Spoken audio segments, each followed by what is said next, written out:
سبيل الدموع سبيل مريح تنهد يا صاحي كي تستريح. السلام علیکم ورحمۃ اللہ وبرکاتہ. قابل احترام عزیز دوستو، محرم الحرام کا مہینہ شروع ہو چکا ہے. اللہ تبارک و تعالیٰ نے اس مہینے کو کچھ خصوصی فضائل سے نوازا ہے، لیکن ہمارے معاشرے میں محرم الحرام میں بہت ساری بدعات اور رسومات پائی جاتی ہیں. محرم الحرام میں اکثر لوگ غلط فہمی اور منکرات، خرافات کا شکار ہوتے ہیں. جیسے عاشورہ کے دن کو تہوار و خوشی کا دن سمجھ بیٹھتے ہیں، حالانکہ یہ ایک گمراہ فرقے خوارج کا طریقہ ہے. اور بعض لوگ اس مہینے کو غم کا مہینہ، سوگ منانا، ماتم منانا، شہادت نامے پڑھنا، مرثیہ وغیرہ پڑھنے کو ضروری سمجھتے ہیں، اس کا اہتمام کرتے ہیں. چلا چلا کر اس مہینے میں روتے ہیں، سر اور سینے کو پیٹتے ہیں اور اپنے پیٹھ پر زنجیر وغیرہ سے زخم وغیرہ لگا کر واقعہ کربلا کی نقالی کرتے ہیں، تعزیہ بناتے ہیں اور اس کو حضرت حسین رضی اللہ عنہ کے روضہ اطہر کی تشبیہ یعنی نقشہ قرار دیتے ہیں. تعزیے کے ارد گرد طواف کرتے ہیں، اس سے منتیں مانگتے ہیں، تعزیے پر پھول وغیرہ چڑھا کر اس تعزیے کو بنا سوار کر گلی کوچوں میں محلے میں لے کر گھومتے ہیں اور یا حسین کے نعرے لگاتے ہیں. شہدائے کربلا کی یاد میں علم وغیرہ جھنڈے نکالتے ہیں اور 10 محرم الحرام کو یعنی 10 محرم الحرام کے دن جب تک تعزیے والے لوگ دفن کر نہ آ جائے، اس وقت تک نہ گھر میں کھانا پکتا ہے، نہ گھر والوں کو کھانا کھلایا جاتا ہے. یہ ساری چیزیں اپنائی جاتی ہیں، حالانکہ یہ تمام چیزیں روافض یعنی شیعہ کا شعار اور طریقہ ہے جو کہ گمراہ فرقہ ہے. ان میں سے بعض چیزیں میرے عزیز دوستوں مکروہ ہیں اور بعض حرام ہیں اور بعض درجہ شرک تک پہنچ جاتی ہیں. مذہب اسلام سے یا اہل سنت والجماعت سے ان چیزوں کا نہ کوئی تعلق ہے نہ کوئی ثبوت ہے، لیکن افسوس شیعہ لوگوں کی صحبت اور ان کے دیکھا دیکھی یہ اثر اہل سنت والجماعت کے مسلمانوں میں بھی پایا جاتا ہے. محرم الحرام کا مہینہ تقدس والا، حرمت والا مہینہ ہے.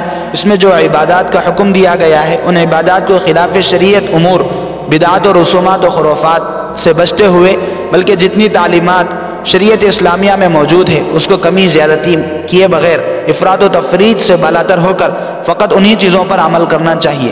احادیث شریفہ میں 2 کاموں کے کرنے کی فضیلت مذکور ہے، ایک روزہ رکھنے کی، دوسرے عاشورہ کے دن اہل و عیال پر وسعت کرنے کی. محرم الحرام کی 10 تاریخ کو یعنی یوم عاشورہ کو اپنے گھر والوں کے کھانے پینے میں، نان و نفقے میں وسعت سے کام لینا چاہیے. حدیث شریف کی روشنی میں یہ کام باعث خیر و برکت والا ہے. آقا صلی اللہ علیہ وسلم سے یہ قول ثابت ہے. لہذا عاشورہ کے دن اپنے گھر والوں کے لیے عام دنوں سے کچھ زیادہ کوئی بہتر چیز یا معمول سے کچھ زیادہ بہتر خرچ دے دینا چاہیے. حدیث مبارکہ میں یہ خیر و برکت کا ذریعہ ہے. اس کو فرض و واجب نہیں سمجھنا چاہیے یا اس کو کوئی ضروری نہیں سمجھنا چاہیے. عام دنوں سے کچھ زیادہ خرچ یا یہ کہ ان کے لیے عام دنوں کے مقابلے میں کچھ اچھے کھانے کا نظم کر لیا جائے، یہ بہتر ہے. اور اتنی ہی بات حدیث مبارکہ سے ثابت ہے، حدیث شریف میں موجود ہے. اب لوگوں نے بہت ساری چیزیں اپنی طرف سے من گھڑت بنا لی ہے اور یہ سمجھتے ہیں کہ ان چیزوں کا کرنا ضروری ہے اور ان چیزوں کے کرے بغیر محرم الحرام یعنی یوم عاشورہ آیا ہی نہیں، ایسا سمجھتے ہیں. بعض لوگ عاشورہ کے دن مخصوص قسم کے کھانے جیسے کھچڑا وغیرہ پکانے کو ضروری سمجھتے ہیں یا اس کو فضیلت و ثواب کا کام سمجھتے ہیں. یہ بے اصل ہے، یہ ضروری نہیں ہے. سلف صالحین رضی اللہ عنہم سے اس کا کوئی ثبوت نہیں ملتا. اسی طریقے سے بعض لوگ شربت کی سبیل لگاتے ہیں، شربت وغیرہ روڑوں پر بانٹتے ہیں.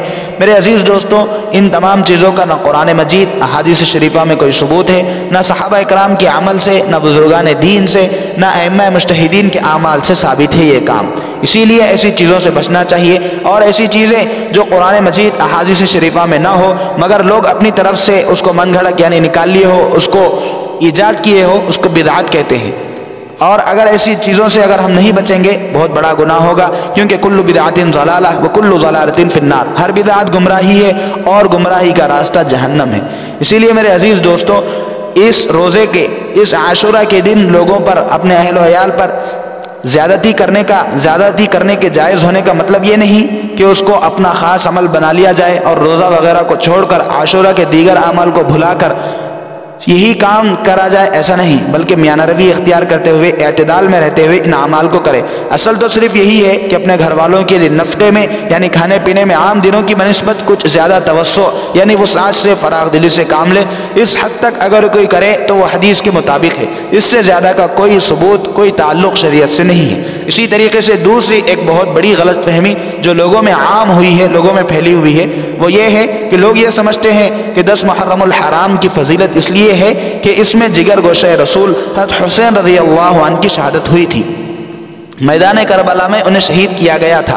لوگ یہ سمجھتے ہیں کہ 10 محرم کو اسی کی یادگار میں فضیلت کا دن سمجھا جاتا ہے۔ یہ خیال بھی غلط ہے، کیونکہ حضرت حسین رضی اللہ عنہ کی شہادت اللہ کے نبی صلی اللہ علیہ وسلم کے وصال کے بہت بعد ہوئی، تقریباً 60 یا 70 سال بعد ہوئی آپ کی شہادت، لیکن حضور اکرم صلی اللہ علیہ وسلم نے اپنی حیات طیبہ میں ہی اس دن کی فضیلت کو، محرم الحرام کی فضیلت کو بیان فرما دیا تھا، اور یہ فرمایا کہ یہ سارا محرم الحرام کا مہینہ تقدس والا مہینہ ہے، خاص کر 10ویں تاریخ یعنی عاشورے کا دن اللہ کے فضل و کرم سے اللہ کی خصوصی رحمت کا دن ہے، لہذا اس میں روزہ رکھنا چاہیے، اس کا حکم دیا گیا۔ اور ایک واقعہ حضرت موسیٰ علیہ السلام کا فرعون سے نجات پانے کا، جو کہ 1000 سال پہلے ہو چکا تھا۔ میرے عزیز دوستو، تو اس لیے اس کی فضیلت اس بنا پر نہیں کہ حضرت حسین رضی اللہ عنہ کی شہادت اس میں واقع ہوئی تھی۔ ہاں، حضرت حسین رضی اللہ عنہ کی فضیلت میں یہ فضیلت بھی داخل ہو گئی کہ اللہ تبارک و تعالیٰ نے ان کو شہادت کا مقام عطا کرنا چاہا، شہادت عطا کرنا چاہی، تو اس دن یعنی یوم عاشورہ کا انتخاب فرمایا۔ حضرت حسین جگر گوشہ رسول جناب رسول اللہ صلی اللہ علیہ وسلم کے محبوب نواسے تھے، اللہ تبارک و تعالیٰ نے ان کو شہادت کا مقام عطا کرنا چاہا، تو اس لیے اس دن کو منتخب کیا۔ اور بھی دن منتخب کر سکتے تھے، لیکن اللہ تبارک و تعالیٰ نے ان کی شہادت کا مقام بخشنے کے لیے اور ان کو اپنے پاس بلانے کے لیے اس مقدس دن کا انتخاب کیا۔ یہ حضرت حسین کے فضائل میں سے ایک فضیلت ہے، یہ ان کی فضیلت ہے، ان کی وجہ سے محرم کی تاریخ کو کوئی فضیلت نہیں۔ لہذا اللہ تبارک و تعالیٰ سے دعا ہے کہ اللہ تبارک و تعالیٰ ہم سب کو صحیح علم و عمل کی توفیق عطا فرمائے، ان سارے رسومات کو جو اللہ کے احکام، نبی صلی اللہ علیہ وسلم کے ارشادات کے خلاف ہیں، ان سے بچنے کی توفیق نصیب فرمائے۔